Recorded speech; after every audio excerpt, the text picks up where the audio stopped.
संध्याकाळची वेळ होती. रामराव हॉलमध्ये आध्यात्मिक पुस्तक वाचत बसले होते. त्यांची सून मिताली किचनमध्ये स्वयंपाक करत आहे. तेवढ्यात ऑफिसवरून त्यांचा मुलगा धीरज घरी आला. आत येताच त्याने आपल्या हातातील बॅग जोरात बेडवर आपटली. आज तो जरा रागातच दिसत होता. रामरावांनी त्याच्याकडे पाहिले. तो त्यांना काही न बोलता फ्रेश होण्यासाठी गेला. रामराव परत आपल्या हातातील पुस्तक वाचत बसले. थोड्या वेळात धीरज किचनमध्ये येऊन खुर्चीवर बसला. घरी आल्याबरोबर त्याला चहा पिण्याची सवय होती. नेहमीप्रमाणे मितालीने त्याला चहा बनवून दिला. त्याच्या चेहऱ्यावरील तणाव तिला स्पष्ट जाणवला. तो चहा पित होता. तेवढ्यात तिने त्याला जरा भीतभीतच विचारले, "काय झालं धीरज? आपण कोणत्या तरी ताणात दिसत आहात." "काही नाही," धीरज जरा रागातच बोलला. त्याचवेळी पुस्तक वाचता वाचता रामराव त्याच्या तणावाचं कारण जाणून घेण्यासाठी त्यांच्या बोलण्याकडे लक्ष देऊन लागले. त्याचा चहा पिणं झाल्यावर मितालीने त्याला विचारलं, "तुम्ही माझ्यापासून काहीतरी लपवत आहात. काय झालं सांगा." "तुला सांगून काय होणार आहे?" "काही नाही. पण तेवढंच तुमचं मन हलकं होईल." थोडा वेळ धीरज शांत बसला. मिताली त्याच्या उत्तराची वाट पाहू लागली. रामरावही त्यांच्या बोलण्याकडे कान देऊन बसले. कारण काही दिवसांपासून धीरजचा स्वभाव जरा चिडचिडा झाला होता. रामरावांना तर तो जास्त बोलतच नव्हता. ज्या बापानं आयुष्यभर कष्ट करून त्याला लहानाचं मोठं केलं, त्यांनी त्याला काही विचारलं तर तो त्यांना उद्दामपणे म्हणायचा, "तुम्हाला काय कळतं यातलं? तुम्ही शांतच बसा." त्यांच्या प्रत्येक वाक्याला तो प्रत्युत्तर द्यायचा. कारण नसताना तो त्यांचा तिरस्कार करायचा. मुलगा आता आपल्या बरोबरीला आला आहे. तरुण वयात माथा जरा गरमच असतो, असा विचार करून कित्येक उन्हाळे पावसाळे पाहिलेले रामराव आपल्या मुलासमोर शांतच बसायचे. पण त्यांना आपल्या मुलाची अशी अवस्था पाहावत नव्हती. धीरजने बोलायला सुरुवात केली, "काही नाही. काही दिवसांपासून आमचा बॉस मला जरा मानसिक त्रास देत आहे.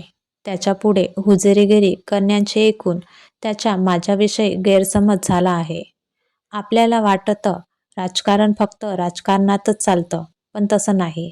प्रत्येक क्षेत्रात राजकीय डोक्यांची लोकं असतात. ते आपल्या स्वार्थासाठी दुसऱ्यांना त्रास देतात." एवढे बोलून तो थोडा वेळ शांत बसला. मिताली, "मग आज काय झालं?" धीरज, "आज बॉसने मुद्दामच क्षमतेपेक्षा जास्त काम दिलं."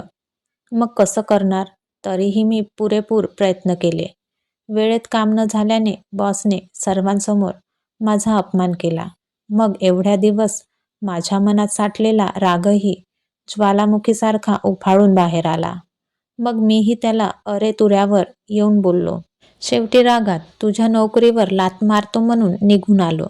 थोडा वेळ सर्वच जण शांत बसले. आपल्या मुलाला समजावून सांगण्यासाठी रामराव किचनमध्ये आले. "रामराव, काळजी करू नकोस धीरज. सर्व व्यवस्थित होईल. जीवनात चढ उतार येतच असतात." तो आधीच त्यांचा तिरस्कार करत होता. त्यांच्या समजावून सांगण्याचा त्याला राग आला. तो रागातच म्हणाला, "तुम्ही तर मला काहीच बोलू नका. घरचं रेशन आणायचं आहे. तुमचे औषध चालू आहेत. लाईट बिल थकलं आहे. वरचा मजला बांधण्यासाठी घेतलेल्या कर्जाचा हप्ता आहे. तुम्ही आमच्यासाठी कमवून ठेवलं असतं तर मला अशी पळापळ करण्याची गरज पडली नसती. तुम्ही काय करून ठेवलं आमच्यासाठी?" "भरत म्हणता सगळं व्यवस्थित होईल." रामरावांना माहीत होतं धीरज रागात असल्यावर कोणाचंच ऐकून घेत नाही. त्यामुळे ते त्यांना काही न बोलता बाहेर गेले. थोडा वेळ धीरज शांत राहिला. आपल्या सासऱ्याला धीरज विनाकारण बोलल्याचे पाहून मितालीला वाईट वाटले. धीरजला शांत झालेलं पाहून मिताली म्हणाली, "तुम्ही बाबांना असं नव्हतं बोलायला पाहिजे." धीरज तिच्यावरच चिडला. "मी खरं तेच बोललो. त्यांनी कमवून ठेवलं असतं तर मला एवढा ताण नसता झाला." त्याचा राग पाहून ते शांतच बसले. दुसऱ्या दिवशी सकाळी धीरज 8 वाजता उठला. त्यावेळी त्याला काल त्याने बाबांना बोललेल्या गोष्टीची आठवण झाली. तो बाहेर आला. त्याने त्यांना हॉलमध्ये, किचनमध्ये, गॅलरीमध्ये शोधलं, पण ते त्याला दिसले नाहीत. बाबा सकाळी कुठेतरी बाहेर गेले असतील असा विचार करून त्याने स्नान उरकले. आता 10 वाजत आले तरी बाबा घरी न आल्याने त्याने मितालीला विचारले, बाबा कोठे गेले? मिताली, मी किचनमध्येच होते. तेव्हाच बाहेर गेले. धीरज, मी बाहेर चाललो आहे. दुसऱ्या कंपनीत काम मिळतं का ते पाहतो. असे बोलून तो बाहेर गेला. दुपारच्या जेवणाची वेळ झाली तरी सासरे घरी आले नाहीत. त्यामुळे मितालीला काळजी वाटू लागली. तिने सकाळपासून त्यांना 4 वेळेस फोन केला होता, परंतु त्यांचा फोन लागत नव्हता. त्यामुळे तर तिला जास्तच काळजी वाटू लागली. धीरजला फोन करावा तर ते काम शोधण्यासाठी गेले आहेत. ते आधीच तणावात आहेत. त्यामुळे त्यांना फोन करणं चुकीचं आहे, असे समजून तिने धीरजला फोन केला नाही. आता दुपारचे 4 वाजले होते. त्यामुळे न राहवून मितालीने धीरजला फोन केला. तो तिला धीरजने म्हणाला, फोन उचलला, थोड्या वेळात परंतु ती परत फोन काही करतो. सध्या मी बोलण्याच्या कामात आतच आहे. तो तिला म्हणाला, थोड्या वेळात परत फोन करतो. सध्या मी कामात आहे. 15 मिनिटांनी धीरजचा फोन आला. मिताली, हॅलो. धीरज, मिताली, आज मी खूप खुश आहे. पहिल्या जॉबपेक्षा चांगला जॉब मिळाला. शिवाय पगारही जास्त आहे. मी आलोच 15 मिनिटात घरी. असे बोलून त्याने फोन ठेवला देखील. 15 मिनिटांनी घरी आल्यावर धीरज आनंदाने मितालीला म्हणाला, आज स्वयंपाकाला सुट्टी. आज आपण बाहेर जेवायला जाऊया. बाबा कुठे आहेत? मिताली, बाबा सकाळपासून घरी आलेच नाहीत. त्यांचा फोनही बंद आहे. तुम्ही कामात असाल म्हणून मी तुम्हाला फोन केला नव्हता. ज्यावेळी फोन केला तेव्हा तुम्ही ऐकून घेतले नाही. तिचे बोलणे ऐकून धीरजही काळजीत पडला. त्यालाही रात्री वडिलांना बोलण्याचा पश्चाताप झाला. तो थोडा वेळ शांत बसला. मग त्याने त्यांच्या मोबाईलवर फोन लावून पाहिला. फोन बंदच होता. त्यामुळे तर त्याला जास्तच ताण आला. तो, मी बाबांना बाहेर शोधून येतो, असे बोलून तो बाहेर गेला देखील. रात्री 7:30 वाजता तो घरी आला. मिताली त्याची वाट पाहत होती. धीरजने तिच्याकडे प्रश्नार्थक नजरेने पाहिले. तिने नकारार्थी मान हलवली. बाबा अजूनही घरी आले नाहीत हे त्याला कळाले. त्यामुळे तो डोक्याला हात लावून खुर्चीवर शांत बसला. मितालीने जवळ येत त्याच्या खांद्यावर हात ठेवला. त्याला गहिवरून आलं. त्याचे डोळे पाणावले. तो मितालीला, मी खरंच काल बाबांना बोलायला नव्हतं पाहिजे. माझ्यासोबत 3 बहिणींना लहानाचे मोठे केले. चौघांचे लग्न करून दिले. सर्वांना उच्च शिक्षण देऊन आपापल्या पायावर उभे केले. हे घरही त्यांनीच घेतले. मी फक्त वरचा मजला बांधला. आईला कर्करोग होता. तिच्या आजारपणात पाण्यासारखा पैसा खर्च केला. तरीही आई अर्ध्यावरच त्यांची साथ सोडून गेली. पण त्यांनी आम्हा भावंडांना कधी आईची कमतरता जाणू दिली नाही. त्यांनाही घर सांभाळता सांभाळता तारेवरची कसरत करावी लागली. पण ते खचले नाहीत. त्याबद्दल त्यांनी आम्हाला रागराग केला नाही. मी आता कुठे कमवायला लागलो तर मला ते जड वाटू लागले. खरंच माझं चुकलं. मी त्यांना असं नव्हतं बोलायला पाहिजे. ते त्यामुळेच रागाने बाहेर गेले. ते नक्कीच माझ्या कोणत्या तरी बहिणीकडे गेले असतील. आता त्याही माझ्यावर रागावतील. ज्यांनी मला इतकं वर्ष सांभाळलं ते मला काही दिवसातच जड वाटू लागले. मी स्वतःला कधीच माफ करू शकत नाही. मितालीच्याही डोळ्यात पाणी आलं होतं. ती त्याला समजावू लागली. तेवढ्यात रामराव तिला दारामध्ये दिसले. त्यांना पाहून ते धीरजला आनंदाने म्हणाले, बाबा आले. धीरजने दरवाजाकडे पाहिले. त्यांना पाहून तोही आनंदाने उभा राहिला.